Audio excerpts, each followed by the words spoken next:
So what did we discuss in our previous class? Rajkumar, any points from last class? Various steps of communities and their destination. So what is the destination of an unsuccessful yogi? Gauri Mataji. What is the destination of an unsuccessful yogi? He does not achieve Godhead. He does not go back to Godhead. An unsuccessful yogi does not go back to Godhead. Okay. But what happens to him?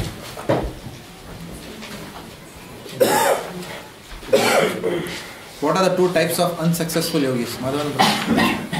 The ones that fall down after a short period of practice, they take birth in the family of Svitinam, which is the Brahmanas. Very good. And those who fall down after long practice, then they sorry, within the short practice, they also can take family in the rich, family of rich tradition. What is it called as? Suchinam and? Srimatam. Yeah. Srimatam. Yeah. And after long practice, then they take birth in the family of Yoginam Dhimatam. Okay. Which is the constant grace. So what is the problem? What is the advantage that the long-term yogi has over the short-term yogis? Smriti Mataji, anything you remember? I am catching people at random.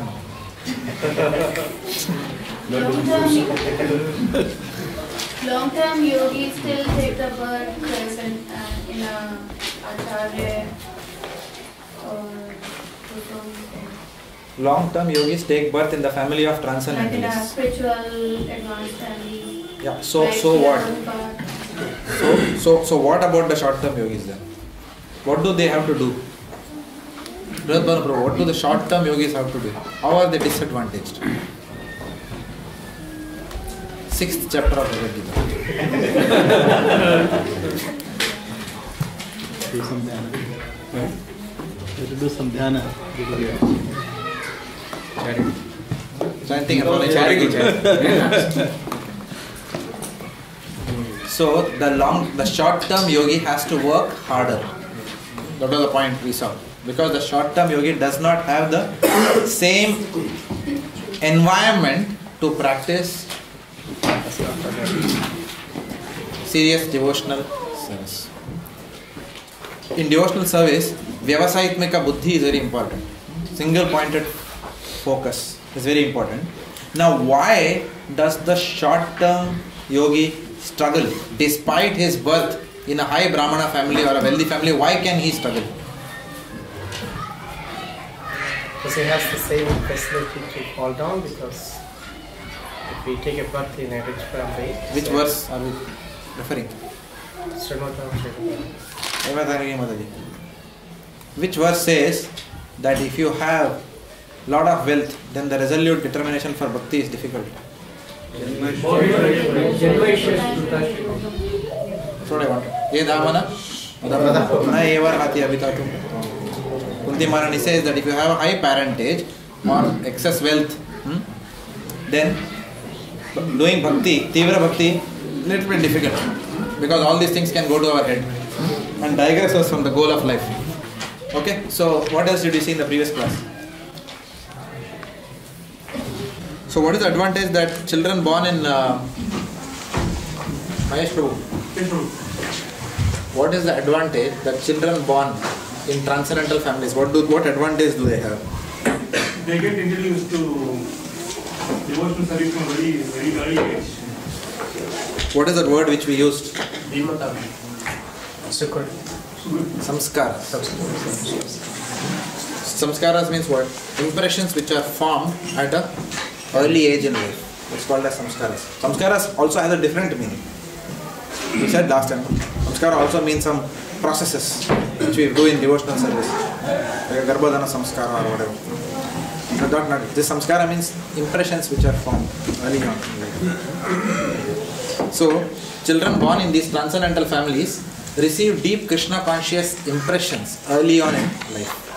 That is the advantage. Whereas if you are generally simply born in a family of a rich Brahmana, of a Brahmana or a wealthy family, then not necessarily that you may have samskaras.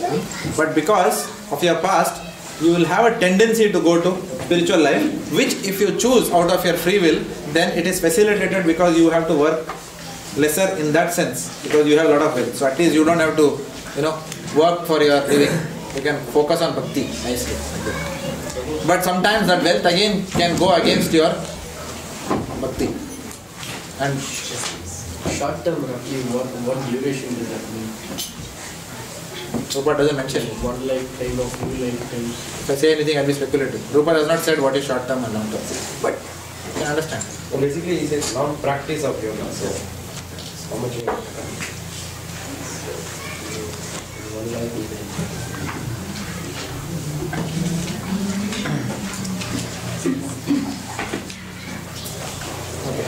So, today we'll start with chapter 7. Knowledge of the Absolute. Chapter 7. Today we'll start. Now, before we go to the chapter 7, what do we do first? Story time. So, this has been derived, the Falashruti for chapter 7 has been derived from Padma Puran, where Lord Shiva and Parvati are having a conversation.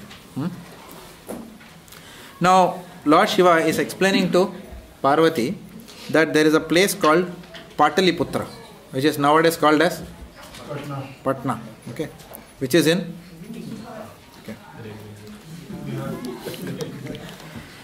Now in Pataliputra there was a Brahman whose name was Shankukarna. I'll ask you this name in the exam, so please be attentive.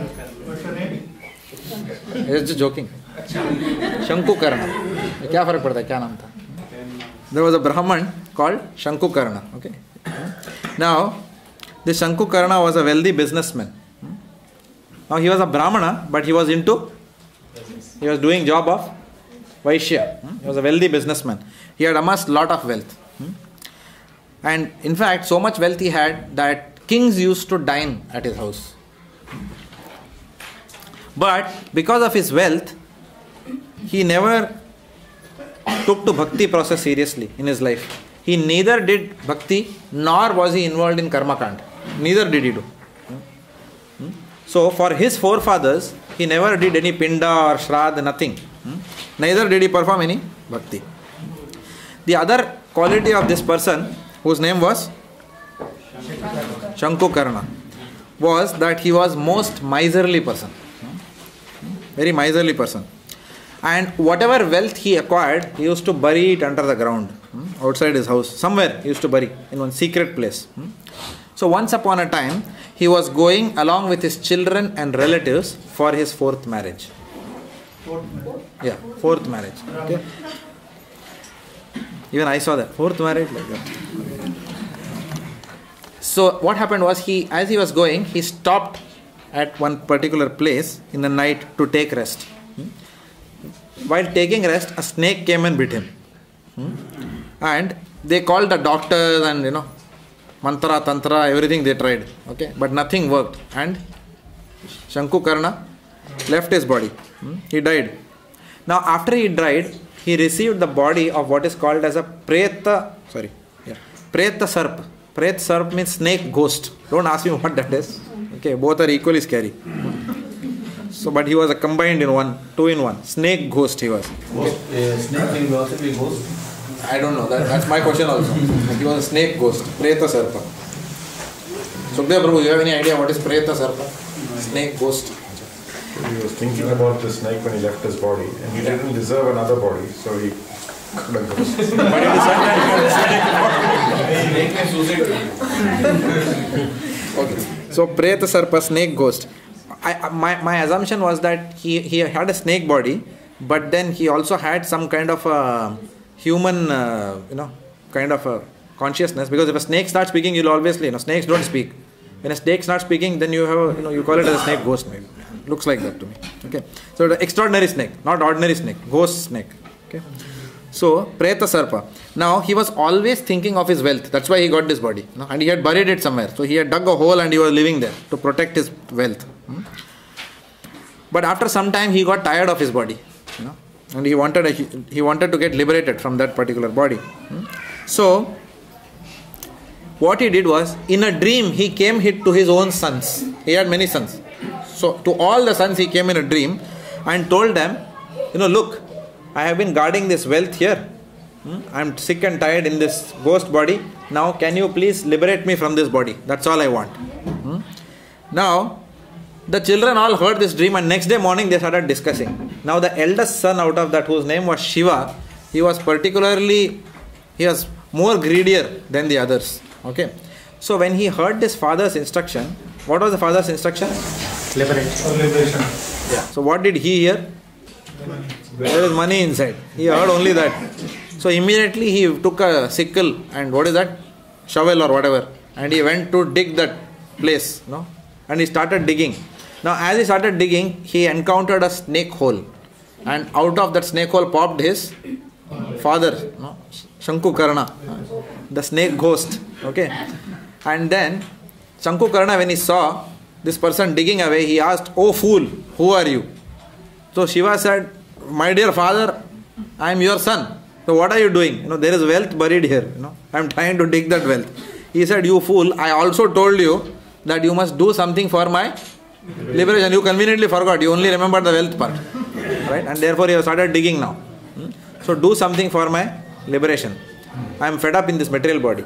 So then then Shiva asked, the children asked the father, "What do you want us to do?" Any guesses? How did you all know that? Okay. All of you are intelligent now. Okay. So what happened? The father instructed that on the day of perform my Shraddha ceremony. And on the day that you do my Shraddha ceremony, invite a Brahmana, feed him sumptuously. But only invite a Brahmana who is always studying the 7th chapter of Bhagavad Gita and reciting that. Okay, such a Brahmana you must find. Right? So they went, they found that Brahmana. He recited the 7th chapter of Bhagavad Gita. They fed him sumptuously. Thus Shiva and his brothers fulfilled the desire of the father, whose name was very good. Okay. And what happened immediately after as soon as the 7th chapter was over, then the snake ghost attained a 4-armed Vaikuntha form, and then blessed the children, told them the proper location of the wealth, okay, and then departed. Now, what happened after that? The children, because they had association of this pure Brahmana who was attached to reciting the 7th chapter of Bhagavad Gita, the desire to enjoy that wealth went away. So instead, they found all that wealth, and because of constantly hearing, and they themselves started chanting the 7th canto, they got detachment from that wealth, and they used it in building temples, serving prasadam, digging wells, etc. They used like that. And they continued their own daily recitation of 7th chapter, and thereby they attained the lotus feet of Lord Krishna. And it is said that anyone who hears these glories will be freed from all sinful reactions. Okay. Anyone who hears this. Not anyone who sleeps in the class with the eyes open. Anyone who hears this. Sorry, question. How did he know that the 7th chapter of God is going to liberate him even in the snake body? He must have heard somewhere something that... I don't know anything more about it. It's a pastime. This is the only pastime. How he knew, I don't know. Alright. So this is the Falashruti. So what is the Falashruti of 7th chapter? Detachment from wealth and sinful actions. That is the benefit of it. Now the 7th chapter is called as the knowledge of the Absolute. So today because the purports are pretty, they are long, and also there is a lot of content in the purports. Okay. So let us do 1 to 4 today. We'll try and complete 1 to 4. If time permits, we'll do more. Text 1. The Supreme Personality of Godhead said, "Now hear, O son of Pritha, how by practicing yoga in full consciousness of me, with mind attached to me, you can know me in full, free from doubt. Madhavan Prabhu? In the 7th chapter of the Bhagavad Gita, the nature of the Krishna consciousness is fully described. Krishna is full of all and how he manifests such occurrences is described here. Also 4 kinds of fortunate people who become attached to Krishna and 4 kinds of unfortunate people who never take to Krishna are described in this chapter. In the first 6 chapters of the Bhagavad Gita, the living entity has been described as non-material spirit soul capable of elevating himself to self-realization by different types of yogas. At the end of the 6th chapter, it has been clearly stated that the steady concentration of the mind upon Krishna, or in other words Krishna consciousness, is the highest form of all yoga. By concentrating one's mind upon Krishna, one is able to know the absolute truth completely, but not otherwise. Impersonal Brahmajyoti or localized Paramatma realization is not perfect knowledge of the absolute truth, because it is partial. Full and scientific knowledge is Krishna, and everything is revealed to the person in Krishna consciousness. In complete Krishna consciousness, one knows that Krishna is ultimate knowledge beyond any doubts. Different types of yoga are only stepping stones on the path of Krishna consciousness. One who takes directly to Krishna consciousness automatically knows about the Brahma Jyoti and Paramatma in full. By practice of Krishna consciousness yoga, one can know everything in full, namely the absolute truth, the living entities, the material nature, and their manifestations with paraphernalia. One should therefore begin yoga practice as directed in the last verse of the 6th chapter. Concentration of the mind upon Krishna, the Supreme, is made possible by prescribed devotional service in 9 different forms, of which Shravanam is the first and most important. The Lord therefore says to Arjuna, Tat Shrunu, or hear from me. No one can be greater authority than Krishna, and therefore by hearing from him, one receives the greatest opportunity to become a perfectly Krishna conscious person. One is therefore to learn from Krishna directly or from a pure devotee of Krishna, and not from a non-devotee upstart puffed up with academic education. In Srimad Bhagavatam, this process of understanding Krishna, the Supreme Personality of Godhead, the Absolute Truth, is described in the 2nd chapter of the 1st canto as follows. To hear about Krishna from the Vedic literatures, or to hear from him directly through the Bhagavad Gita, is itself righteous activity. And for one who hears about Krishna, Lord Krishna, who is dwelling in everyone's heart, acts as the best wishing friend and purifies the devotee who constantly engages in hearing of him. In this way, a devotee naturally develops his dormant transcendental knowledge. As he hears more about Krishna from the Bhagavatam and from the devotees, he becomes fixed in the devotional service of the Lord. By development of devotional service, one becomes freed from the modes of passion and ignorance, and thus material lust and avarice are diminished. When these impurities are wiped out, the candidate remains steady in his position of pure goodness. He becomes enlivened by devotional service and understands the science of God perfectly. The Bhagavad, the Bhakti Yoga severs the hard knot of material affection and enables one to come at once to the stage of asamsayam samagram, understanding of the Supreme Absolute Truth, Personality of Godhead. Therefore, only by hearing from Krishna or from his devotee in Krishna consciousness can one understand the science of Krishna. So what are the points?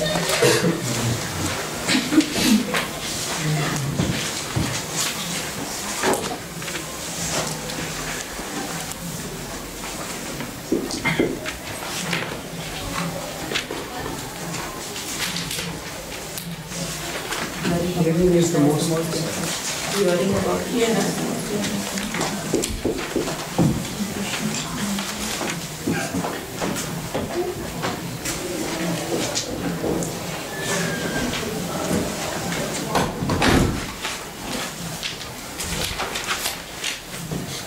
Hearing is the most important.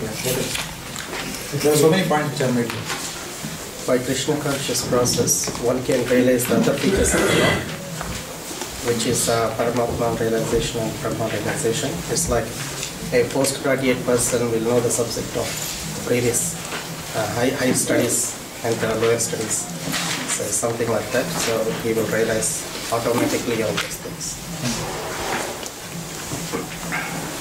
In chapter 5 it was given that the working in Krishna consciousness, the impurities go away, and mere renunciation itself is not enough. Just showing it, and then it's given here that when these impurities are wiped away, the candidate the Bhakti Yoga swears the hard note of material affection and enables one to come to the stage of understanding the truth. I think it's linking from there. Impurities will go away and it will help in the material affection which comes from the birth itself. Full knowledge is knowing Krishna. If somebody doesn't know Krishna, that means he doesn't know. Only one knows Krishna knows everything. Okay. Can anyone expand on that in the context of this verse? It says that once you focus on me and you meditate on me in full consciousness, I will give you full knowledge of me free from doubt. So that means it is only Krishna who can give us that knowledge. If one wants to know Krishna, he should hear from Krishna or his pure devotee. Okay. Also that the pure Brahma and the Paramatma realization are partial. That's why knowing Krishna is very At the end of chapter 6, Krishna said, of all the yogis, the Yuktadhamma yogi is the greatest. And now he begins to say how to become the Yuktadhamma yogi. One person is following the thread.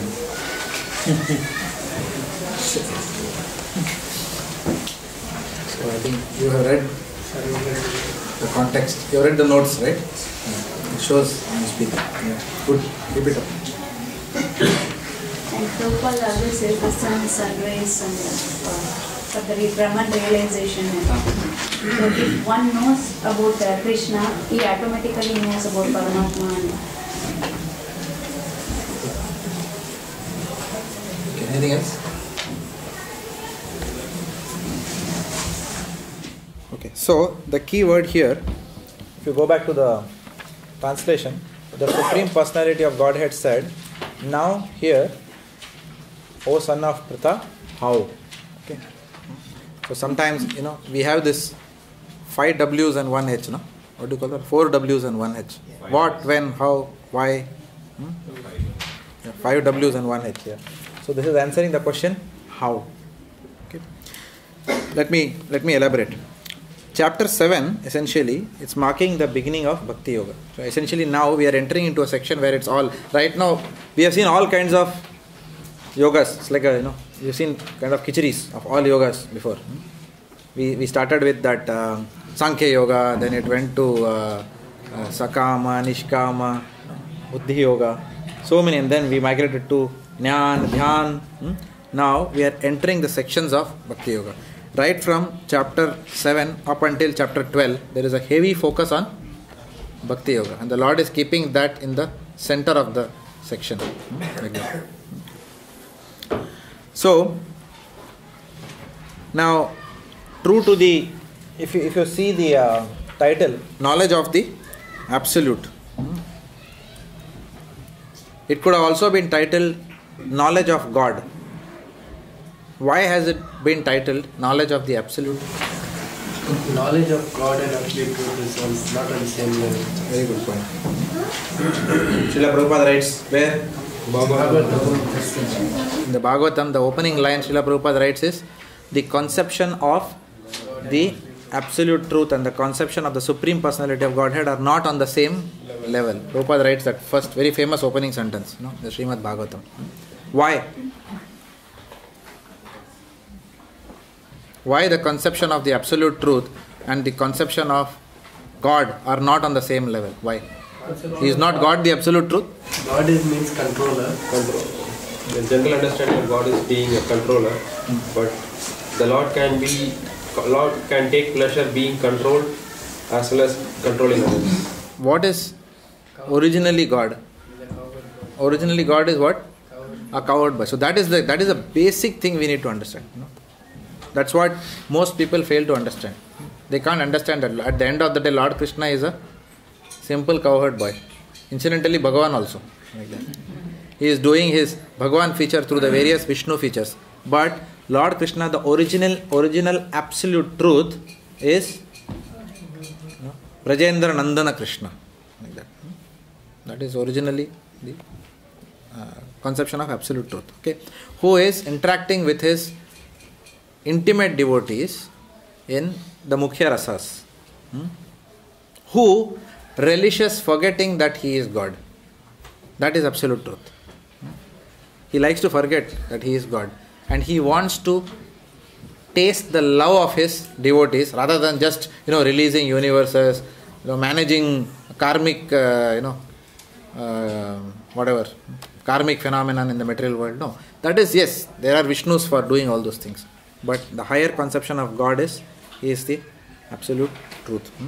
So therefore this is called as the knowledge of the absolute truth, and this absolute truth is even above God. What to speak of being above the effulgence of God, which is Brahman.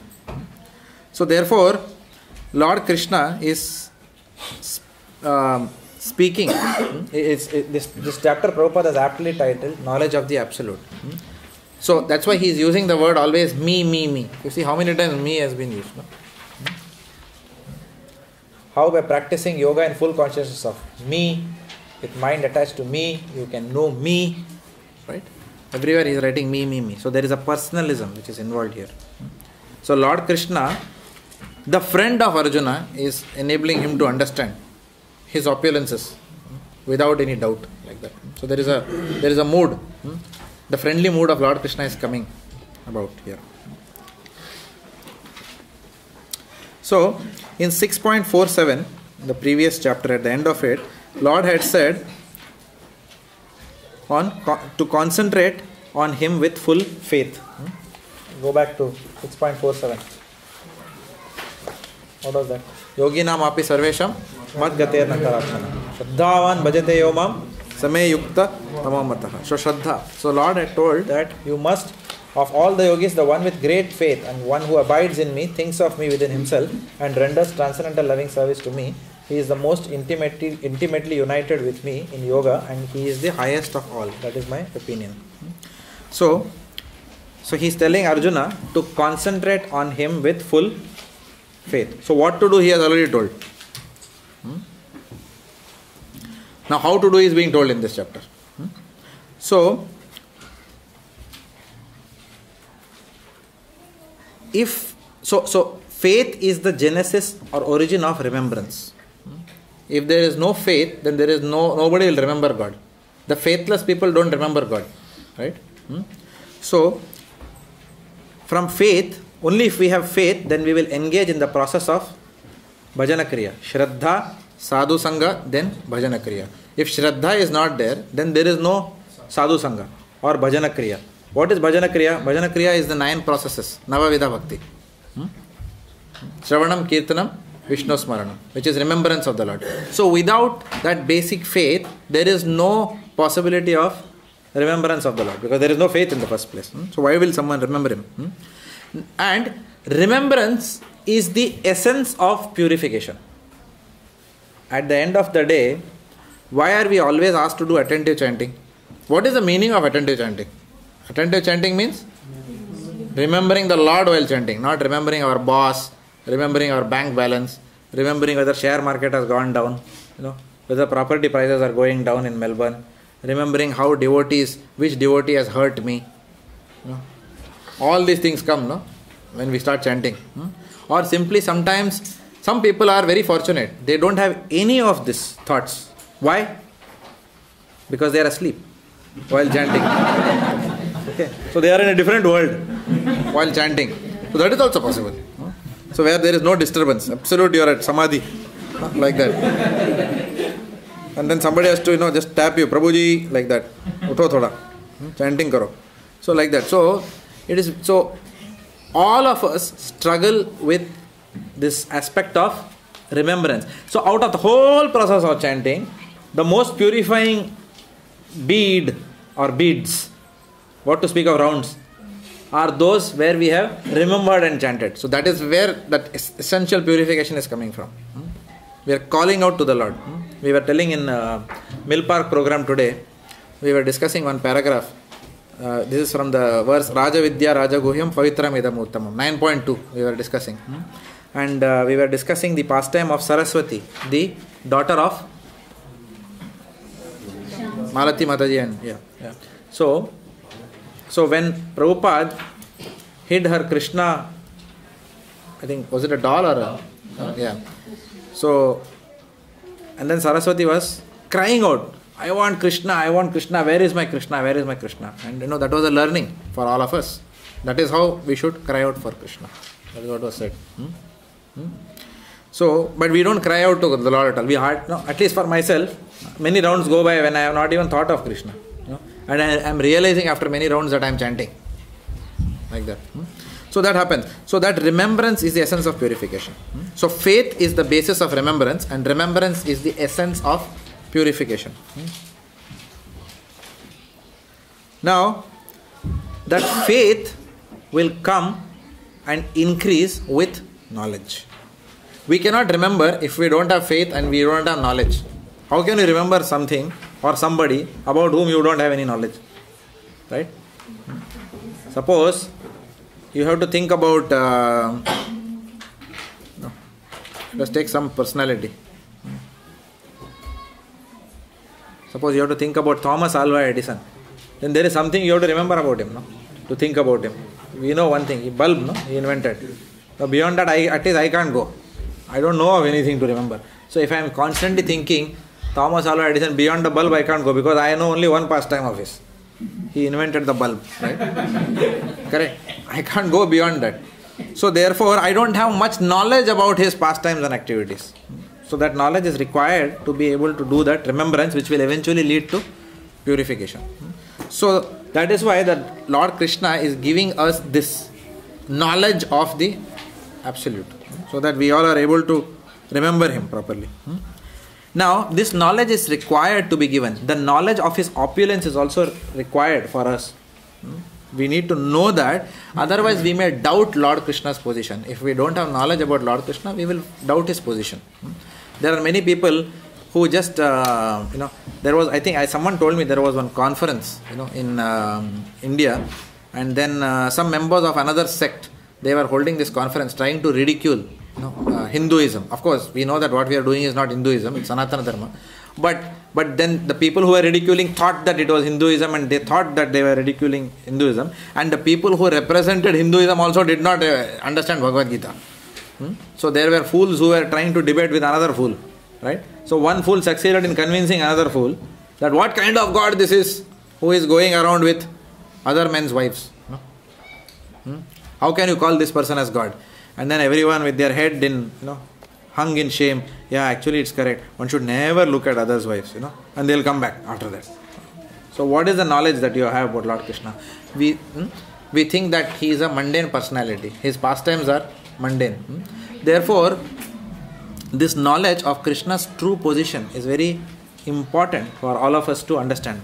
A, from our own faith point of view, and B, from the preaching point of view. So this section deals with how to understand God. Because Bhagavad Gita at the end of the day is about 5 subject matters. Ishvara, Jiva, Prakriti, Kala and Karma. So we have to understand the Ishvara aspect. So the Lord is going to tell how we should understand him. So in chapters 7 to 12, Lord Krishna presents the knowledge of himself as the Supreme Personality of Godhead. Why? To inspire and strengthen Bhakti inside Arjuna as well as inside all of our hearts. Because the Bhagavad Gita was not only spoken for Arjuna, it was spoken for all of us. Now, talking about how to worship the Lord, in this specific verse, which aspect of Navavida Bhakti is stressed? Shravanam. So 7.1 specifically stresses on Shravanam. What kind of Shravanam? Avaroha Pantha. What is Avaroha Pantha? Descending order. Arohanam and Avarohanam. Avarohanam means coming back, like that. So Avaroha Pantha. This is mentioned in Isopanisad. The knowledge doesn't come bottom up. The knowledge is flowing top down, like that. That is a way of understanding this knowledge. Bottom up knowledge means what? I research and then I communicate to my boss saying that, boss, I have found out something, I have invented bulb. Oh, very good. Like that. Then he tells it to the someone else and then they go and commercialize it. That's how knowledge flows. But this knowledge is not like that. It's coming top down, like that.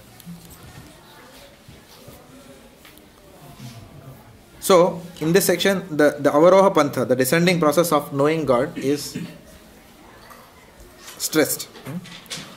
Shravanam is the way of knowing the Lord. And knowing the Lord means what? It has got two aspects. Knowing the spiritual energies of the Lord as well as the material energy of the Lord. We need to know both. Sometimes people may say, no, it's enough to know the spiritual energies. But no, for a conditioned soul, it is important to know the material energy also. And who is saying it's important to know both? Lord Krishna is saying in which verse? In the next verse. We will see that. He is saying both noumenal and phenomenal. Both, he uses the word. Phenomenal and noumenal. Both are required to understand. Spiritual as well as the material. Now for conditioned souls, we can actually perceive the Lord in his material energies very easily. Because we are most of us, at least for myself, being in the neophyte stages of bhakti, then we can perceive him more easily in his material energies. So that is the beginning stage of developing faith. So even if you see the way that Srimad Bhagavatam is structured, very soon Srimad Bhagavatam comes into talks about quite a lot about the material energy. So much of the, if you see second canto has got a lot of smattering of this, then third canto is very heavy, on material energy. Fifth canto is completely on that, planetary systems, this, that, right? So that is, the knowledge of the material world is very much required for us to be able to have a holistic understanding of the absolute truth, which includes the material energy plus the spiritual energy. Now, out of the ninefold process, Shravanam is considered as the most important. Of course, in different sections, different aspects are stressed. So, what happened? God is down. Sorry. Did I drop it? Thanks. So, in different sections of Srimad Bhagavatam, you will find that sometimes different aspects are mentioned. Somewhere it is mentioned that Kirtanam is the more important. But at the end of the day, if you actually see what drives our chanting, hearing. If we are not hearing regularly, then our chanting will also will not be of the required quality. Like that. So the word Shravanam, out of the ninefold process, Shravanam is more important. And Lord uses the word Tach Shrunu. Tach Shrunu means what? Try to hear from me. So hearing from genuine disciplic succession is very important. Not hearing from anyone. So talking about hearing, let us apply the 5 W's and the 1 H. So what should we hear about? Let's use the first W. What should we hear about? Yeah, but what did we just say? We should hear about 2 aspects of the Lord. What are those? We should hear about his spiritual energies and we should also hear about his material energies. Both are required. Also, it's a good idea when we are hearing to have a mix of lectures which talk about philosophy and lectures which talk about leelas. Both are required. Sometimes I have this tendency, because I have a penchant for philosophy, then I start hearing more of philosophical lectures, like that. And then I am not hearing enough of how Krishna killed Aghasur, because automatically my mind goes more towards philosophy rather than leelas, right? But then sometimes personally I have realized that after some days too much of philosophy is there. In Mahabharata, why Draupadi was done like that, why Ekalavya was not on the correct side, why Karna was not on the correct side, all those things after you hear, after sometimes I yearn to hear the lecture where Chaitanya Mahaprabhu was kidnapped by the 2 robbers, and then they took him all around Navadvip and again they came back to the same house. That is also very important too. The sweet pastimes of the Lord are also very important to hear along with philosophy. So our hearing, in my own experience, a balance of hearing both these kinds of lectures is very, very important. Okay. Why we need to hear philosophy? Because at the end of the day, our service is what? Preaching. Okay. To, for example, if someone invites us and says that, okay, they are new people. Okay, for that day we went to that, Mr. and Mrs. Dubey's house in Point Cook. Absolutely new. They have a bar in the house. When you enter itself, first room is bar. Now you can't go there and talk about, Lord Krishna, how he, Putana, he killed. You can tell that they will get some purification, but then if you just leave them with that, then because they don't know Krishna, they will say, so what if Lord Krishna, In Hindi there is one song, Sikandar ne Poras se ki ladai to main kya karu? You heard that song? No. So if Sikandar fought Poras, what am I supposed to do? So if Krishna killed, Agasur, to main kya karu? Actually, somebody can think like that. Actually, we can think like that. So, because you can't relate it. Okay. So first you have to tell people what is the goal of life. You are struggling in birth, disease, old age and death. You are going to die one day. Right? You see all around you. When you eat, food is going to your mouth. Then it is going to the stomach. Then it is producing some juice. Are you the controller? Something else is happening. Who is controlling? Who gave you your body? You call yourself self-made man. But where are you getting oxygen from to be able to speak? So we have to take them to the real fundamentals, and then after that make them think first of all that there is something called as Bhagavan, and then tell them who is that Bhagavan, how to understand, then establish Krishna as a Supreme Personality of Godhead, tell them about the three modes of material nature, and then tell them this Bhagavan is above the three modes of material nature. Narayana Paro Avyaktat, like Lord Shankaracharya said. And then they will be able to understand Putana pastime and whatever. If you directly tell them this, yes, because simply hearing the pastimes of the Lord itself will be purification. But the problem is because they don't have faith. If you don't hear with faith, you will not have purification. So we have to first develop their faith by giving them some understanding of philosophy, and then we have to present Krishna's pastimes. Srila Prabhupada also adopted the same methodology. He didn't start with 10th canto of Srimad Bhagavatam. First, so many cantos just to develop our faith, to make us understand that we are insignificant. Like that. So first, make them understand that when people hear 14 planetary systems are there, and Earth is one small corner, even in that video, like a small ball, it is standing in one corner. And we are living in one small, Albert Park with one small matchbox house. And we are very proud of it. Like that. So therefore, we need to give a perception to the people of the scale of what we are talking. Because common man needs that understanding. We need to understand that we are insignificant. Though we may be very high achievers in this material world, but we are actually insignificant.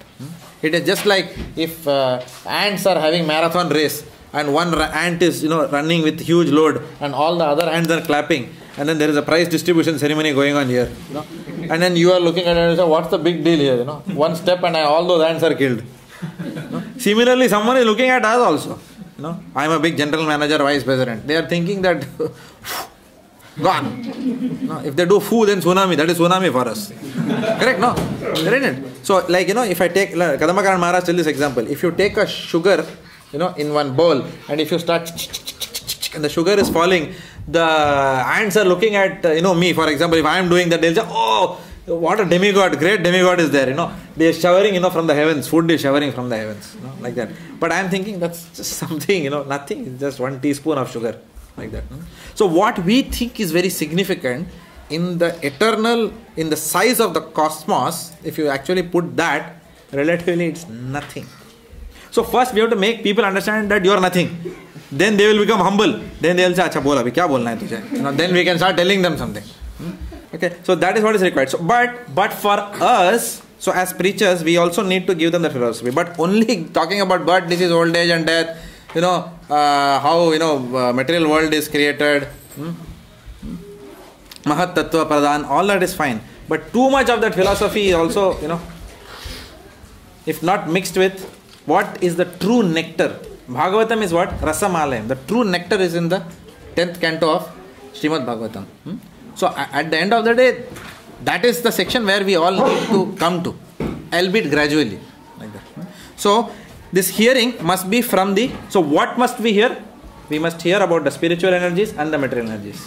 We must hear the philosophy and we must also hear Leela. That is the first W.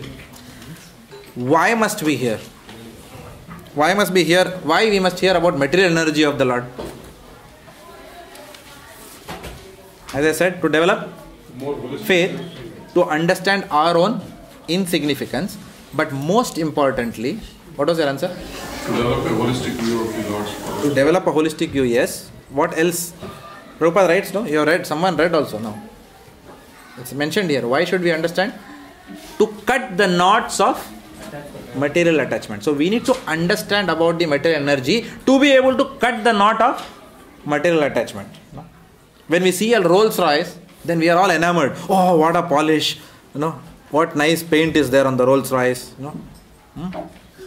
What nice seats are there?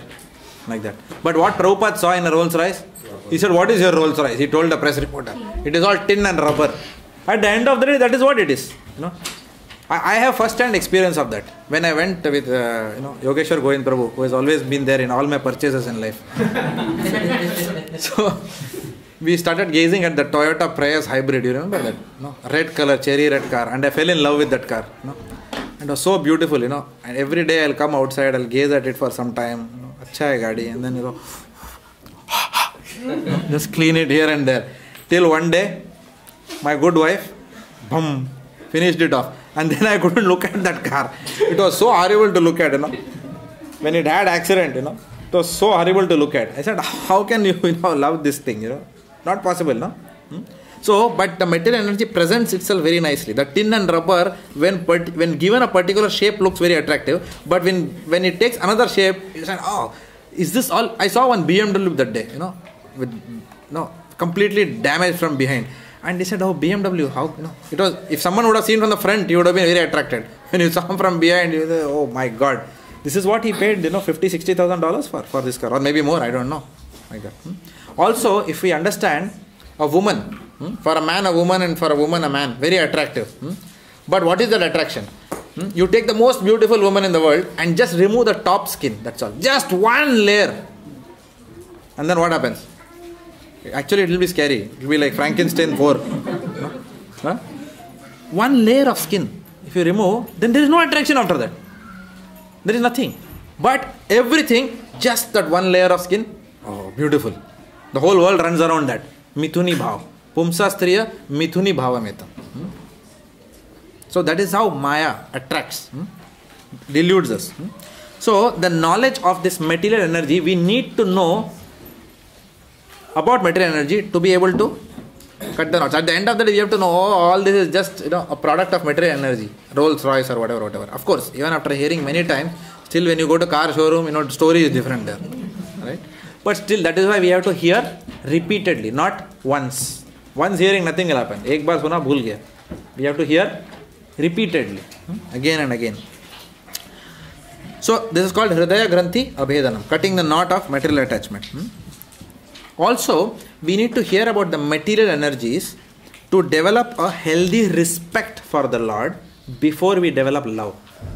First, we have to develop awe and reverence. That is why Vaidhi Bhakti and then Raganuga, right? Or which leads to Ragatmika. But first, we have to develop awe and reverence for the Lord. If that is not there, then then we can take Him for granted, like that. Or if we prematurely jump into love, that is also So not only material and spiritual. So that progress has to be gradual. So Sahaja mentality can come. So there has to be healthy respect for the Lord. We have to develop. So when we hear how so many universes come out of His body, then you know who you are dealing with. See, when you just hear Krishna is stealing butter from the gopis, or he is the gopis are running out of leaving their husbands and going to join him, etc., etc. When you hear these things, then sometimes you are thinking that, oh, maybe this is another Romeo we are dealing with. Something like that. Our mind is so dirty that it will start thinking like that. Okay, so immediately we should know. Look, we are not dealing with some Hollywood or Bollywood hero. We are dealing about that person who controls the entire cosmos. So we are not even dealing with someone who is infinitesimal. So we need to constantly remind ourselves that Krishna is actually very Vishal. He's highly significant. He is the source of everything. Otherwise, immediately we will bring him down to our mundane platform of thinking. So we have to hear about this material energies with faith. When should we hear? We should hear every day. Not on special Ekadashis and Janmashtami lectures sunte hain. It's not like that. Hearing must be a daily process. The more we hear, the better our chanting will be. The more the things we will have to think while chanting, to meditate upon. Otherwise there will be nothing. The more we hear, more attentive our chanting will be, and the more we hear, the more powerful our preaching will be. Direct relationship is there. So if we are not hearing enough, then be assured that we will not be effective in our preaching. Good preaching means good hearing. Like that. Whom to hear from? The next W. Hearing from the bona fide pure devotees. Yes. But for those people who have taken shelter or initiation, very important to hear from spiritual masters. Because the disciple must try and imbibe the mood of the spiritual master. So it's very important to hear lectures of the spiritual master, to constantly remind oneself. Like that. What does that mean? So we will imbibe the mood of the spiritual? Imbibe the mood of the spiritual master. For example, sometimes we may be faced in life, even in devotional life, we may be faced with a situation, should I do this or should I do that? Like that. And then when you hear the mood of your spiritual master, then it will give you a direction, what to do in that situation. Like that. Many times, you don't have to refer. Sometimes you will just get the answer. When a spiritual master is speaking, you will get the answer. You will realize it. Directly it will come to you. Many times I have realized when I am in a dilemma and Maharaj is saying something, I say, oh my God, I am clear now what to do. For example, there was one devotee who I thought hurt me. So I went through the Bura Lag Gaya syndrome. Prabhuji ko Bura Lag Gaya. In Hindi there was a movie, what is it? Albert Pinto ko gussa kyun aata hai aisa? Ye devotee logon ko bura kyun lagta hai? Hamesha. So I also went through that syndrome, Bura Lag Gaya syndrome. So therefore, this devotee and I had some vanda, and he did something which I thought he should not have done. So I was, next day when he came in front of me, he said, Hari Bol Prabhu, and I said, Hare Krishna. Like that. And then I heard Maharaj's lecture. Trinadapi sunichena taro riva sahishnuna amanina manadena kirtaniya sadahari. Give all respect to others and expect none in return. In such a state of mind, you can chant holy name constantly. Then next day I went to the Prabhuji. Hari Bol Prabhu! And then he was also thrilled. Hari Bol! And then we sat. Chalo, baith ke baat karte hain yaar. Kya vanda hai lafda hai? So both of us sat under a tree. Vanda finished. He came to my house. I went, everything first class now. Relationship restored. Just that one instruction. And now I have heard 50,000 times we know that verse. But at that moment, because that hearing is coming to your rescue, it tells you Krishna somehow comes through your spiritual master. Because see, the Lord Paramatma is the Chaitya Guru. Paramatma will guide you properly. He will help you understand the instructions that are coming in. Perfect guidance at perfect time. But the only free will what we have to exercise is what? That I will buy an MP3 player, that I will load lectures in that, and that I will hear every day. Now this Krishna will not do. Don't say that Prabhu ki daya se jab honge hum bhi sunenge lecture. No, it will not happen like that. Aisa nahi hota. This is laziness. Okay. Many times in temple, Bhakti Vriksha program also we say na, Prabhu मंदिर क्यों नहीं आता? जब उनकी इच्छा होगी तो वो बुला लेंगे हमको. अरे बुला, मैं बुला रहा हूँ ना, आ जाओ ना यार. मैं बुलाएगा तो नहीं आओगे temple को. Right? So this is nonsense. This is just postponing, putting the onus of our underdevelopment on the Lord, like that. Shifting the responsibility on Him. In organization, in office, we have got what is called the RACI matrix: responsible, accountability, consulting, and information. So in the RACI matrix, who is accountable? We are accountable and we are only responsible, like that. Okay. So therefore, we think the Lord is responsible sometimes, or He is accountable for everything, for me not doing bhakti. So there is no Prabhu ki ichha here. It is our desire. So somebody asked Prabhupada also, what should I do to go back to Godhead? And Prabhupada simply told him what? First have desire. If there is no desire to go back to maja aa raha hai material life mein, to kya problem hai? Acha gaadi hai, first class ghar, everything is there.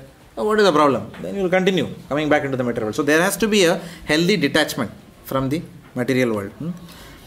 So therefore, I don't know why I came to this point, but the daily confidential hearing again, coming back to that aspect, daily confidential hearing, the daily hearing from spiritual master must be done. At least, if not daily, at least we should start, at least have some small goals. At least say that, okay, I'll hear from my spiritual master twice a week. Because sometimes what will happen, we'll go, full-fledged to run, we have never run race, and then I'm starting to run 100 meter, in the Olympics like that, and then we'll fall down after some time. So have small goals, but go gradually increase. Say that, okay, at least now I'll hear 3 lectures in a week. 2 at least out of that will be from my spiritual master. Something. Set small goals. That is always easier to achieve. So we must hear from our spiritual master, and also we must, I talked about daily confidential hearing, right? I spoke restricted relationships and daily confidential hearing in the earlier classes. So daily confidential hearing is also a good idea, okay? Which Premnidhi Prabhu told me when I went to India during the yatra this time. So he told me that choose any devotee of your choice. Any devotee of your choice. Okay? It need not be a spiritual master. If it is a spiritual master, very good. Okay? And whose mood you want to imbibe. Like that. And keep hearing. Every day that person's lecture you must hear at least for 15 minutes. You don't have to hear 1 hour. You must at least hear 1-2 lines from that devotee. Every day. But every day you must hear. Like that. For me, I decided to hear Govind Prabhu's lectures. And my wife decided to hear Radhanath Swami Maharaj's lectures. Okay. So it need not be a spiritual. I'm telling you this not to say that all of you must hear that. But I'm saying that it need not be a spiritual master. I asked him specifically, should it be spiritual master? He said no. Any one devotee whose mood you want to imbibe. Like that. Okay. Any one devotee. And I thought this person, for me, Govind Prabhu has very nicely imbibed the mood of my spiritual master. So whenever I talk to him, I get immense clarity. Lot of answers I get for my questions. So therefore, I naturally have an inclination to hear more and more from him. Like that. So you can choose whoever you like, and then, but daily confidential hearing must be done. Yeah. So sometimes from preaching point of view, for example, if you're listening to the spiritual master's lectures, many times only spiritual masters, they can speak the things that they're speaking because of their purification and level of understanding, and you can't. And even if you try to, it doesn't come out right. So how to deal with that? Therefore I hear lectures of my God brothers. Because especially those who are very close to the spiritual master, they understand his mood and they can translate that and give it to us. When Maharaj says this, then little bit more they will give. Because they are day in and day out with him and serving him so many years, so they understand what they can give us more depth around that one line which he is saying. Personally, it has benefited me like that.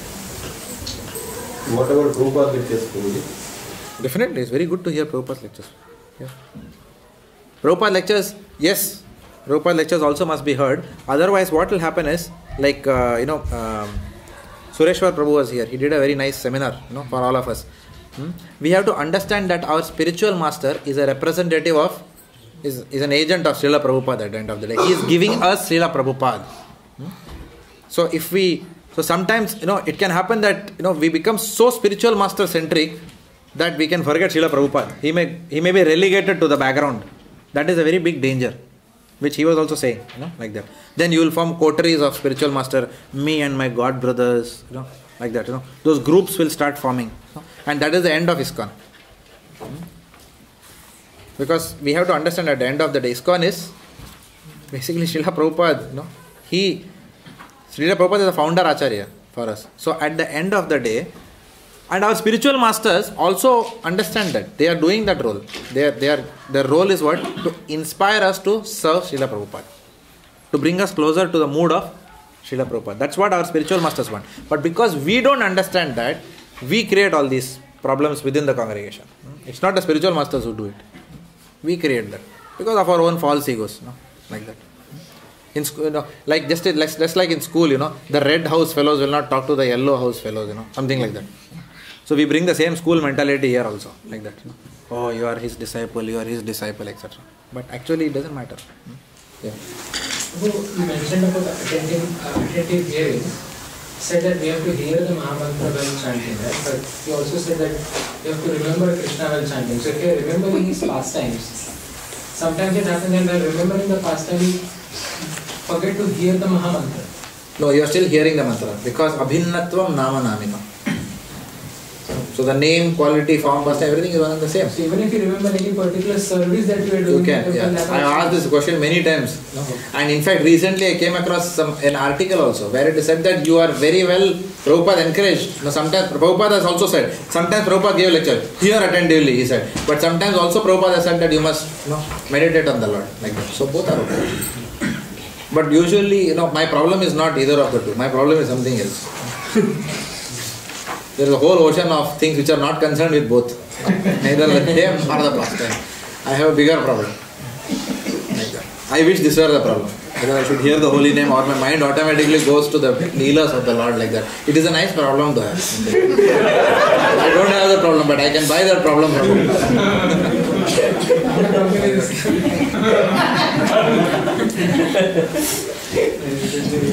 Alright. Should it be encouraged to go down that path of thinking about the past times? So think it may be easier to concentrate for longer periods. If you're thinking about again a story form or a leela, then just thinking about the name only. With me, there is more chance of a distraction. If I'm just concentrating on the name. But if there is a leela, if I can encourage myself to go down that path. Yeah, but for that you must hear, no? You must be hearing and reading and serving. All three are important. Hearing, reading and seva. For example, personally for me, as I said last class also I told, when I do the deity service and then I come and sit and chant in the room, that is the best chanting. I was telling in Milpark program also. Because even though I am a rascal, okay, something which you do, you have done 20 minutes back, if something you have done, that asar will be there for at least next 45 minutes, no? So then when I sit and chant, then I am going through the entire cycle in my mind of how I went inside. I replay that, how I paid obeisances there, purified, then entered the altar, removed the tray, and then, step by step, undressing the Lord, bathing the Lord, etc., etc. You go through that whole cycle, doing the arti, then again the whole process plays in your mind when you are chanting, and that is amazing. Personally I find it very purifying for me to do the service and then relive that service in my mind again and again and again. So you can remember the pastimes through lectures. You can remember what seva you are doing or you have just done in your mind. This is from my own experience I'm saying. Okay, so this has helped me. Maybe it will help you also like that. So you can remember. There's so many ways you can remember. Prabhu, I asked the same question to my Guru Maharaj. And he said, if the pastimes are coming to you automatically, and he emphasized on the word automatic, when we are chanting, then it is okay. But otherwise, concentrate on hearing the mantra, but don't try to impose a pastime. Oh, now let me hear about Putna. Hare Krishna, Hare Krishna.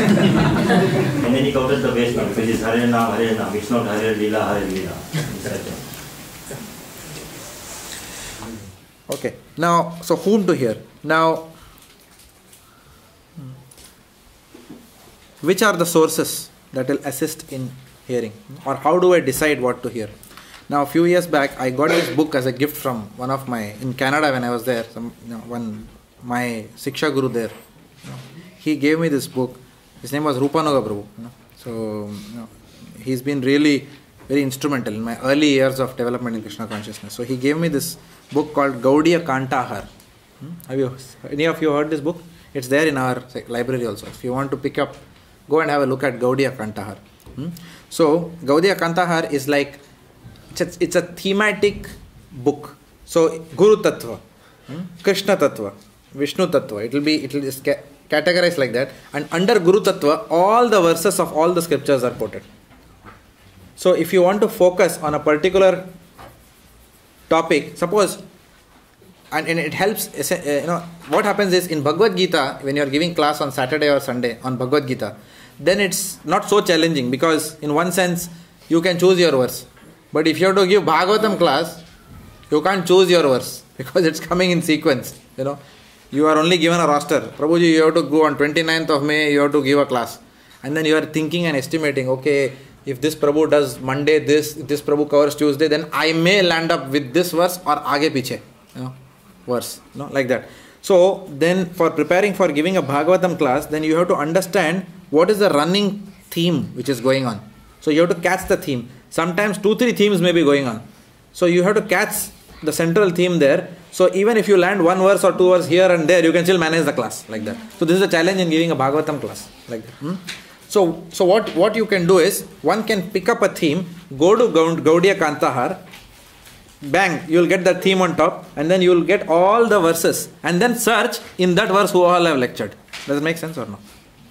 So it helps in that sense. Or you can take that theme, go to ISKCON Desire Tree, put a search text, and then you will get like that. So these are various ways you can. So which sources to allude to for hearing? Good for essay. Good for essay.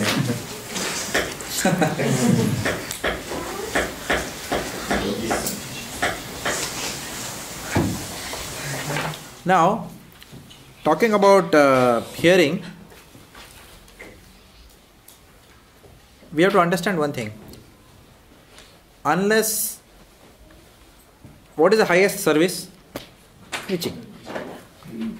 You will invariably find that if you are taking to this great service in your life, from that point in time onwards, your hearing will automatically improve. It has to. It has to improve. It has to improve. As long as one doesn't compel oneself to preach, then there is nothing that is pushing us to hear. Isn't it? Suppose I have to tell Shivanand Prabhu, tomorrow morning you have to give Bhagavatam class. What will you do? Will you say, Prabhu, nay, I'll give, but today I really don't have time to, I'm kind of tired because, but then will you have a choice not to hear if you have to give Bhagavatam class tomorrow? So he will go, somehow he will go 9 o'clock, he'll cut his sleep or something and he'll hear. And he'll make notes and you'll come prepared. Because there is no choice, you have to give class tomorrow morning. Like that, okay? So, and then what about on a continued basis, if you have to do this, then you have to receive. Otherwise, what will happen? How many days can we only say body, soul, 4 regulative principles, 16 rounds, It's easy to give a class, but if you keep on saying that to an audience which is already, doing that, and after some time people will say, kya hai, wohi bolta rehta hai. Abhi wo to important hai, but you can't keep on only saying that, no? Correct? It happened, no? During our Bhakti Vriksha, I remember, in 2006, your batch, in Canterbury, what is it? Beaconsfield Parade House. We used to give homework to people. No? What did you read in Prabhupada's books? And everyone has to come up with something. So people are saying this. So I remember Prabhupada wrote that, we must follow the 4 regulative principles. Life is not all about eating, sleeping, mating. You know that this person has not read Prabhupada's books. Yeah, I say, usual thing, you will find Prabhupada writes that in every book. So you have to find out something more than that. This anybody can tell. After a few years, some few things you can always tell. And it will be there in Prabhupada's books.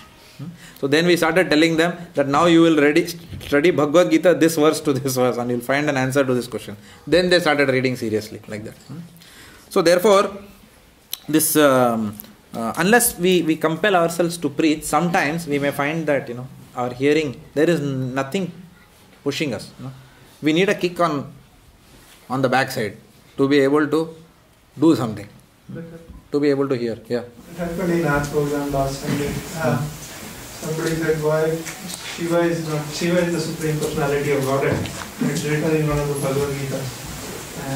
And then I sort of listened and I had some arguments, but then I wasn't really very prepared for it. I had to go back and search for the lectures specifically on this topic that compelled really what you are saying. I didn't have any option, just go and listen. No other way out. Yeah. Okay. And then finally, so preaching generates the need to hear.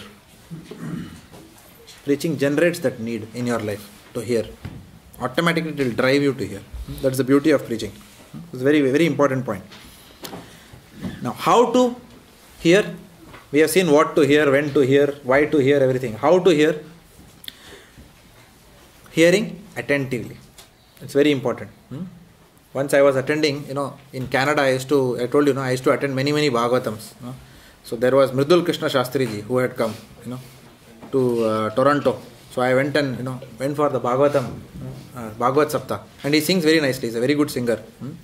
So at the start of the Bhagavad Sapta, he said, Bhagavatam sunne se, kya ho jata hai? Following benefits are there, he said. If you hear Bhagavatam, so many benefits are there. Bhakti aa jayegi, you will go back to Godhead, all those things he said. But then so many of us are sitting in this room. People come and ask me that, humko kyun nahi hua kuch?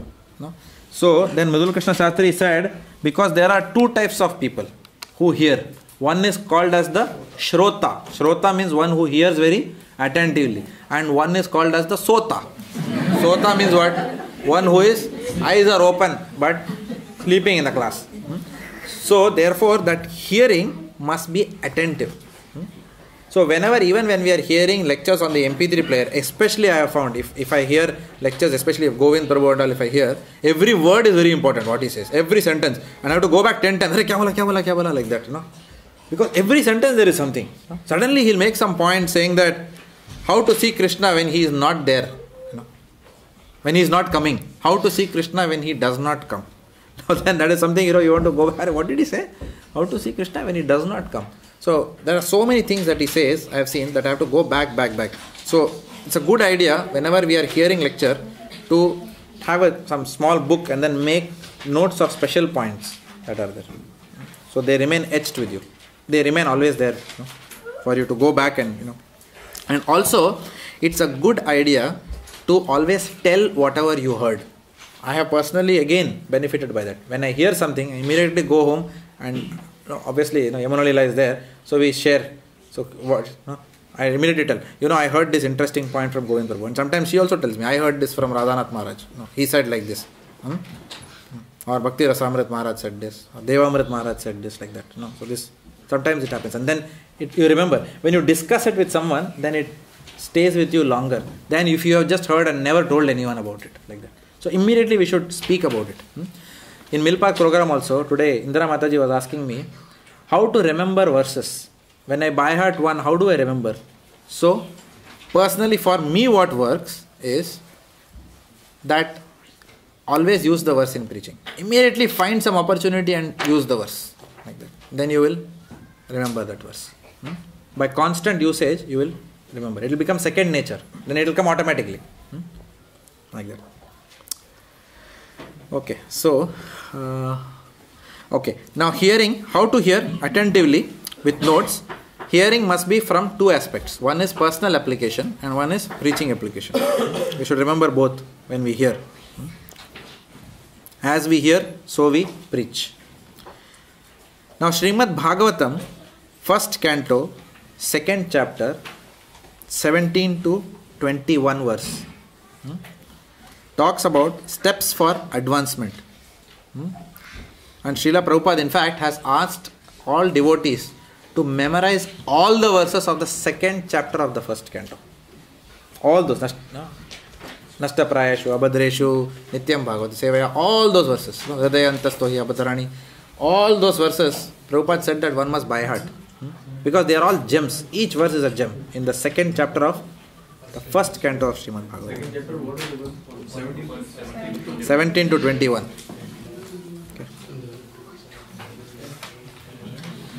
So there is a nice sequence which is given. I will request all of you to read that offline because in Bhakti Vaibhav course you all will do it at greater depth. So it talks about various steps. First is hearing about Krishna. The process of development is hearing about Krishna. By such hearing, Krishna in the heart acts as your best well-wishing friend. Krishna purifies the devotee who is constantly engaged after hearing about him in his service. And by constant hearing, there is a natural development of dormant transcendental knowledge. There are so many points that are given. So you can read it offline also. If you go to Chaitanya, Gaurang Priya Prabhu's notes. So many points are given. What all happens with more hearing? By more hearing, one becomes fixed in devotional service. One gets freedom from the modes of material nature. Material lust and avarice are diminished. That is definitely there. When we hear lectures of saintly personalities, our material attachments go down. At least on that day it will go down. Isn't it? Yeah. One becomes steady in pure goodness. One becomes enlivened by devotional service and understands the science of God perfectly. Hard knot of material affection is severed. One comes to the stage of asamshayam samagram. Means what? Complete understanding of the supreme absolute truth without doubt. No shamshay. Like that. So there are so many benefits which are given. So you can read it offline. We will go to text 2. Any questions thus far? Nothing?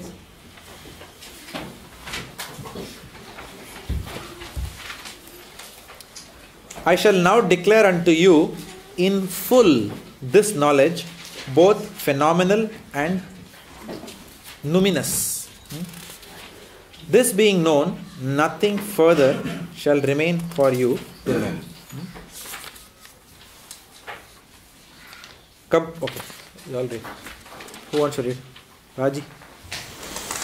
Complete knowledge includes knowledge of the phenomenal world, the spirit behind it, and the source of both of them. This is transcendental knowledge. The Lord wants to explain the above-mentioned system of knowledge because Arjuna is Krishna's confidential devotee and friend. In the beginning of the 4th chapter, this explanation was given by the Lord and it is again confirmed here. Complete knowledge can be achieved only by a devotee of the Lord in disciplic succession, directly from the Lord. Therefore, one should be intelligent enough to know the source of all knowledge, who is the cause of all causes and the only object for meditation in all types of yoga practice. When the cause of all causes becomes known, then everything knowable becomes known, and there is nothing remains unknown. The Vedas. No, Sunda Corporation says something.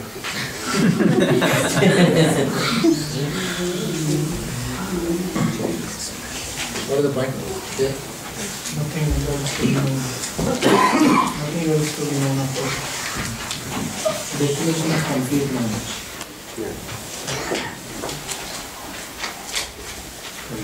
From whom we are the source of knowledge. And the source of knowledge. You always quote this, Jesus and Krishna's. Jesus was telling there is something more to tell, and here he is telling you the full knowledge.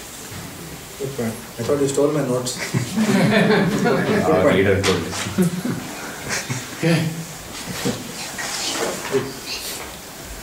But I'm going to come to that point. Yeah. Anything else? Krishna is the cause of all causes. Krishna is the cause of all causes, and once we know that, there is nothing left to be not known after that. Complete knowledge can be achieved only by the devotee of the Lord in discipline. Okay, so there are 2 types of knowledge. One is called as the phenomenal knowledge. Phenomenal and luminous. Right? Okay. So we'll come to both. So phenomenal knowledge is also referred to as jnana. Jnana. Phenomenal knowledge, what do you mean by phenomenal knowledge? Phenomenal knowledge is that which can be perceived easily by the material senses. That is called as phenomenal knowledge. That which can be easily perceived by the material senses.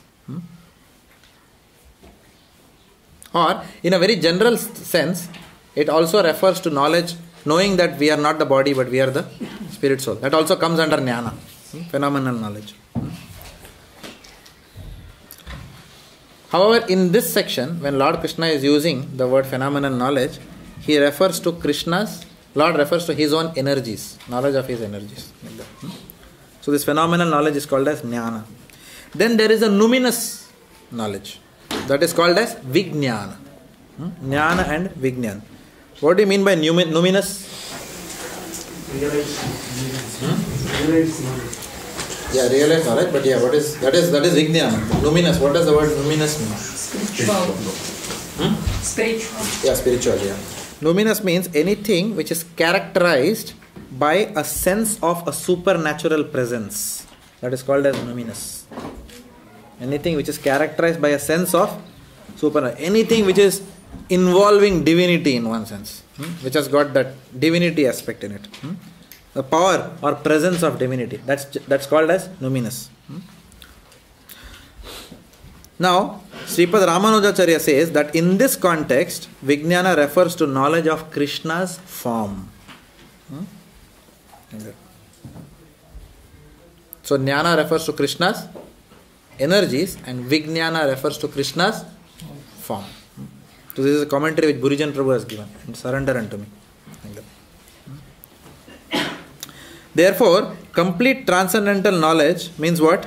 The phenomenal plus the numinous. Essentially matter plus spirit plus the source of matter and spirit. Matter, spirit, the source of matter and spirit, which is what? Also called as cause of all causes, which someone said just now. Cause of all causes. Not only that, but the object of everyone's meditation also. That is also involved. Knowledge means what? Knowing knowing the material, the spiritual, then the cause of both and the object of meditation. That also should be known. Right? For example, I may say, God is the cause of all causes. That is fine. But who is God also we should know, no? And that is where that point comes. Which Shivanand Prabhu was mentioning. Which Madhavanand Prabhu pointed out. Preempted in the group. Okay? Okay. So, that is very important. So, what was the point? You can tell it for the benefit of everyone. Okay.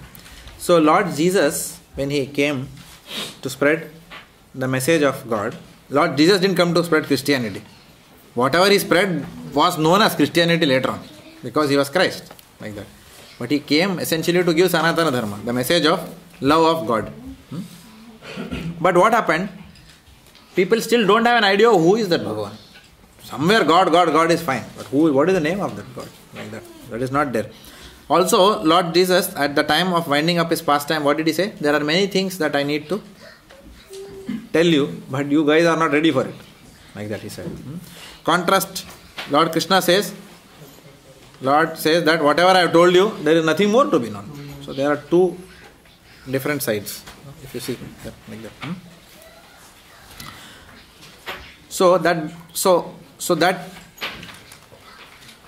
reading the Bhagavad Gita and Srimad Bhagavatam gives us a clear idea as to who is the object of our meditation.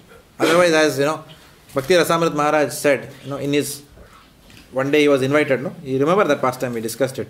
He was invited somewhere saying Dhyan Yog karte hain, and then he went somewhere. There was a dark room, and then there was a candle kept in the center of the room, and everyone had to sit and just stare at the candle like this, like that. And after some time, what happened? He found noises slowly. First it was low level snoring, then it was roaring snoring. And then when you go to such a place and then you come out and you ask people कैसा लगा? अरे बहुत अच्छा लगा यार, इतना relaxing है ना. मैं बोलता हूँ लाइट का बहुत अच्छा लगा. अरे घर में भी दिया ला के देखते बैठो तो नींद तो आएगा. करेक्ट ना? कितना देर दिया को देखते बैठोगे? Correct. So therefore we must know what is the source of our meditation. Otherwise there is no point. Dhyana avastita tat gatena manasa pashyanti yam yogino. Lord Brahma is saying towards the end. That which the yogis desire after millions of lives of tapasya, that itself is very clearly available to the devotee. Lord Krishna is telling Arjuna, meditate on me. After so many millions of meditation, then the yogis will realize in the Himalayas, after so many lifetimes of tapasya, Arjuna directly, Lord is telling, Arey, meditate on me. So, taklif kya hai isme? Right? So it is bhakti is simple for the simple minded and complex for the complex. That will come in the next verse also, like that. Okay? Now, who is qualified to receive this knowledge? That is another dimension which is coming. Lord Krishna, see, please understand another aspect. What was if you compare Lord Jesus Christ giving it to the Romans and Lord Krishna giving to Arjuna, what was the difference in the qualification of Arjuna? Yeah, he was a friend and a devotee, whereas those people, they crucified him. Can you imagine? So the whole mood towards whoever is teaching you was to put that person on the cross, whereas here there is a close friendship. So therefore, Lord Krishna is telling Arjuna, I am giving you this knowledge in full because you are my friend, like that.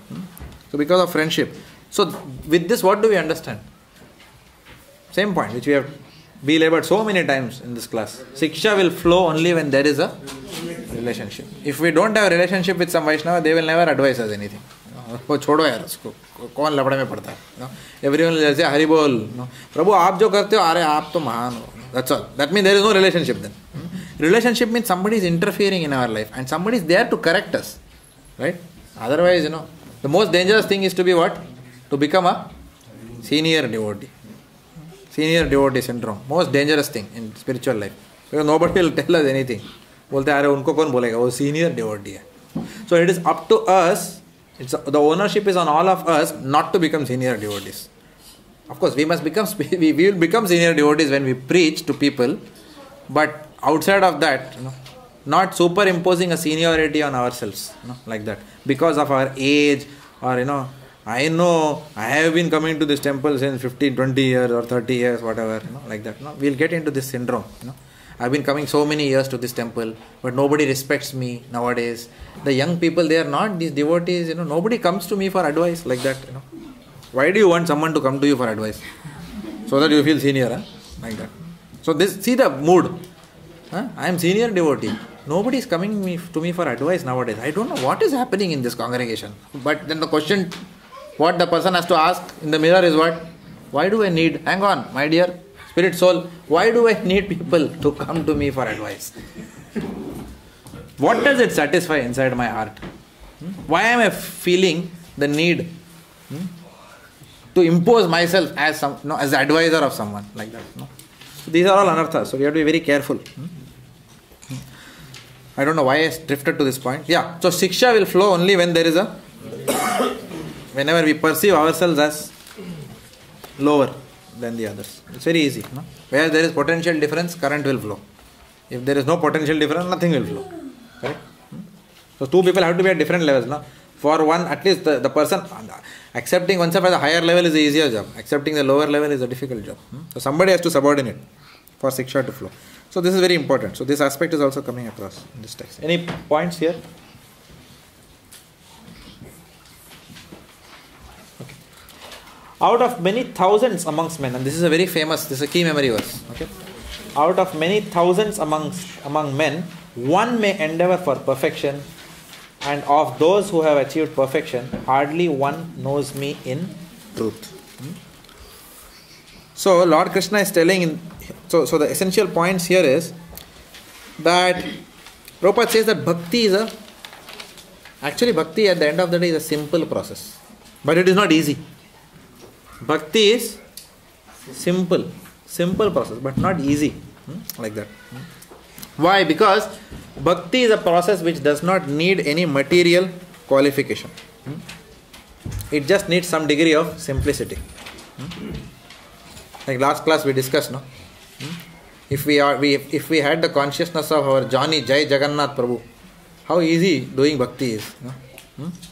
Looking at everyone and saying, Jai Prabhu, please, Prabhu, Hari Bol, Prabhu, please guide me. What a nice mood that is. Somewhere, at least in my own life, I have lost that mood way behind.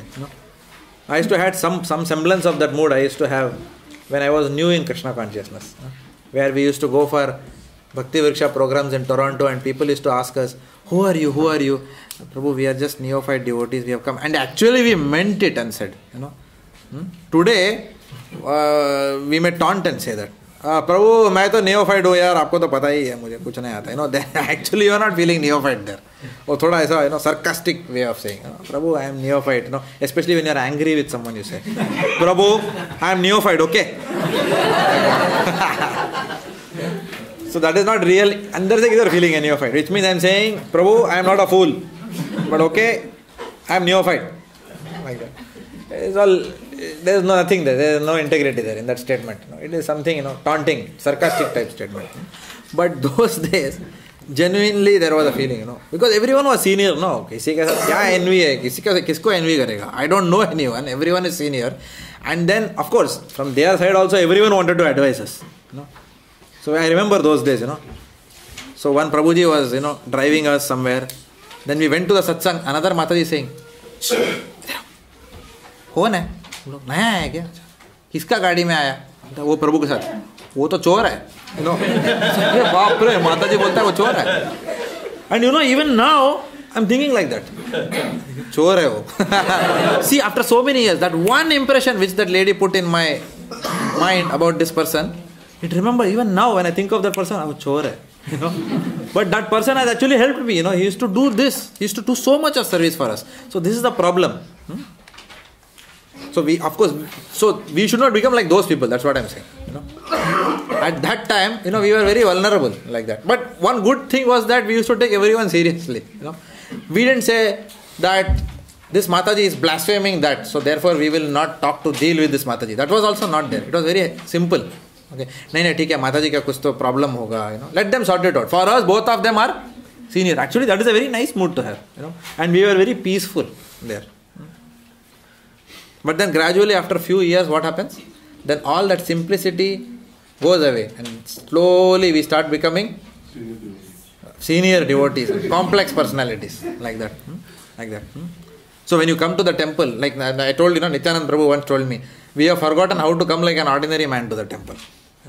आएंगे तो then you are always thinking, अच्छा कोई तो हरि बोल बोलना चाहिए पहला, हरि बोल प्रभु, like that. And if nobody tells, that means क्या हो रहा है यार आजकल मंदिर में, कोई हरि बोल बोलता नहीं अपने को.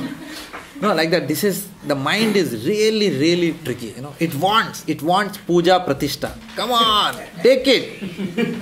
Wherever it comes from, grab it with both hands. The soul is starved of this. Puja and pratishtha.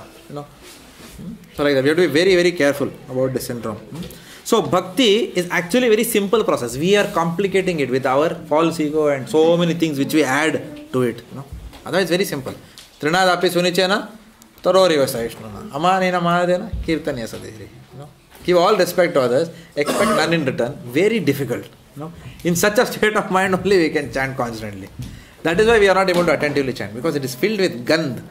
Dirt is there inside the heart. So also in this verse, Prabhupada gives very interesting, he grades various people. Prabhupada says all kind of men actually can come to bhakti. But what happens is, if you give them simple process, they will not take it. At the outside, different grades of men are there. People who want bhukti, people who want mukti, and people who want bhakti. Bhukti, mukti and bhakti. People who want sense gratification, people who want liberation, and people who want devotional service. So Prabhupada is bringing across this, he's giving us a spectrum of these three kinds of people. Now if you tell someone that actually bhakti is a simple process, भगवान को पाना है क्या? हाँ पाना है भाई, क्या करना पड़ेगा? माला लेके you have to do Hare Krishna Krishna Krishna Hare Hare Hare Ram Ram Hare. क्या बात करता है यार, इतना सिंपल थोड़ी हो सकता है प्रोसेस. तो Hare Krishna बोलेगा तो भगवान you will get love of Godhead or what? No. Yes, we will get love of Godhead. It's as simple as that. Gaurang Prabhu's example comes always to my mind. I've told many times, right? You remember the example? If someone asks you, you can quote that example. Gaurang Prabhu said in one class, if you want to swim 100 meters, what do? This hand, one leg behind and another leg behind, and propel forward, right? Now if you want to swim the Suez Canal, what do? You do the same thing. You don't say, Suez Canal hai, thoda naachna padega andar. Some special poses have to be done. No, nothing. Same process that will make you cross 100 meters will also make you cross Suez Canal. So as simple. So same, this process will take you out of the material world. Simple. Now, why complicate that like that? So Prabhupada says that, but people say that nahi, ye to bahut simple process hai. It is too simple. But then Prabhupada says, you ask those people if it is too simple, aap kyun nahi kar rahe ho? You really think it is very simple? Now come, follow 4 regulative principles, chant 16 rounds. Sorry, they say it is too easy. It's a both easy process. Tell me something like that, or keep the 2 eyes in the eyebrows. go to stare at a candle for 1 hour. Tell something complicated. Then only, there must be some substance. Because they think wisdom is in the complexity of things. But actually wisdom is what? The simple things. Right? So bhakti is a very simple process like that. So Prabhupada says, if you think that it is a very easy process, why you people are not doing it? Prabhupada questions in this purport. Then why you people are following other process, complex process like that? If it is so easy, do it. Why? Because following 4 regulative principles is not easy. Especially within married life, following 4 regulative principles is not at all easy. Because the cotton and what is that? The fire and that, they are always together, no? Butter and fire, they are together in Grihastha life. So where is that? It's not easy. Follow it and show. If it is so easy. How many people can? Like that. Bhaktisiddhanta Maharaj, when Gaur Kishore Das Babaji's transcendental body was there, and everyone was claiming rights to that. Why they wanted? Because they wanted to grab it and build samadhi so that they can get revenues out of that. Bhaktisiddhanta Maharaj told them that any of you who have not had illicit relation over the last few years, year or something he started with, then he went to month, then he went to day, and everyone backed off. Sab jagah mein lafda hai. Right? So this is the problem. So we have to be careful. So it is not easy. It's not easy because Maya is very powerful. Even as a devotee, we cannot take our bhakti for granted at any point in time. Because the attraction for the opposite sex is like that. Okay, so bhakti is a simple process, but you cannot say that it is easy. Chanting 16 rounds every day for the full lifetime is also not an easy process. Of course, Krishna makes it easy for us later on, but it's not an easy process, you see. Avoiding onion, garlic, tea, coffee, not going to Bengal Tiger and Delhi Parlor, whatever, what is that? All those restaurants. It's not easy. Eating only, it's closed, Bengal Tiger. So many times we told in the class, Band kar diya. All due to now it's safe to use the name. So it's not easy, to follow all these processes. Especially when you go to India and then you get down and you see the Pani Puri wala in Bombay, that time I really realized, oh my God, क्यों यार ये प्रसाद मुरली बोला है भैया पानी पूरी रखा है उधर मटके में dabeli in Ghatkopar, very difficult to control. I know you're from Ghatkopar, no? Okay. So when you go there, it becomes very difficult, So it's not easy. It's not easy to follow. So people may say, ये तो बहुत easy है, क्या 16 माला मैं भी कर सकता हूँ, करो फिर. Prabhupada is saying that in this purport. You do, you people. You say it is easy, you do.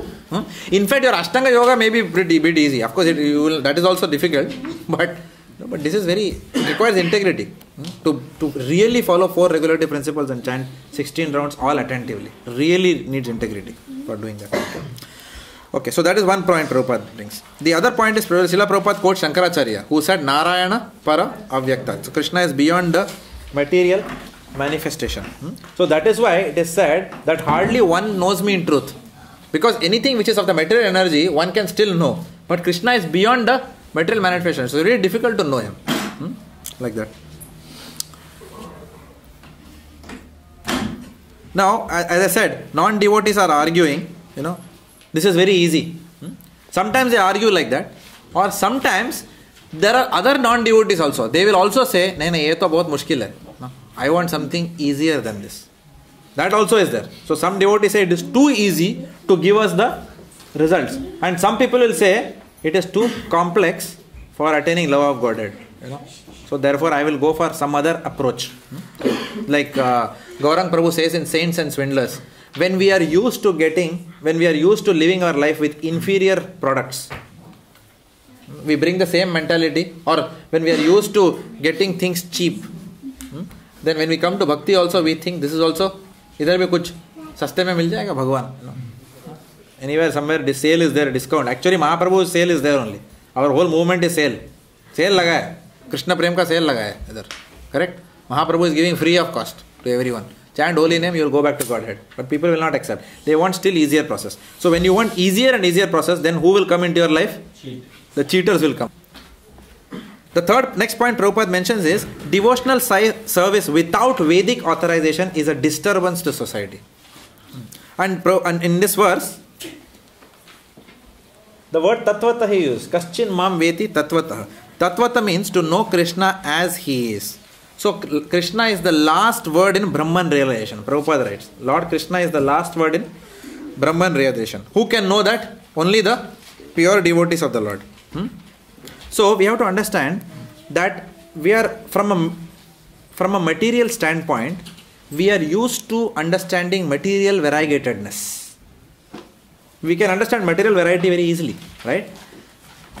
From material variegatedness, then we understand the universal oneness. Does it make sense? Material variegatedness, then coming to universal oneness. What am I talking about? Brahman. At the end of the day, everything is coming from Brahman. But above the universal oneness is the spiritual variegatedness, which the Jnana yogis and the Ashtanga yogis do not have access to. That is another point which Prabhupada is making here. Material variety, universal one, cosmic oneness or whatever if you like, and then spiritual variegatedness. So Srila Prabhupada writes that understanding that absolute truth means understanding that spiritual variegatedness, because anything below that is only a suboptimal understanding of the absolute truth. Does it make sense? Yeah. So how is all material manifestation coming from the Brahman? Yes. When we say, what does that mean? Because but Brahman is the primordial substance from which everything comes. Brahman is the source of Pradhan and Mahat Tattva. And Mahat Tattva is the source of our body, which we will see in the next verse in the next class. Okay. My wife has strictly told me to end the class at 9 and I am already gone 9 minutes beyond it. So it will be my endeavor to end the class at 9. But then I want to start on time. Not that going and coming like that. If we start on time, I would really like to start on time and end on time. We'll try that. Seriously, okay? I'm sure all of you want this class to end at 9. Correct? Sharp. Yeah. So I want to honor that. So I'll try my best. Okay. So at least we migrated from 9:15 to 9:09 we have come. So slowly in 1 or 2 classes we'll come to 9 and we'll stay there always. So it becomes predictable for you. So I'll end here. Though I wanted to do one more verse, we'll do it next class. Okay. Srila Prabhupada ki.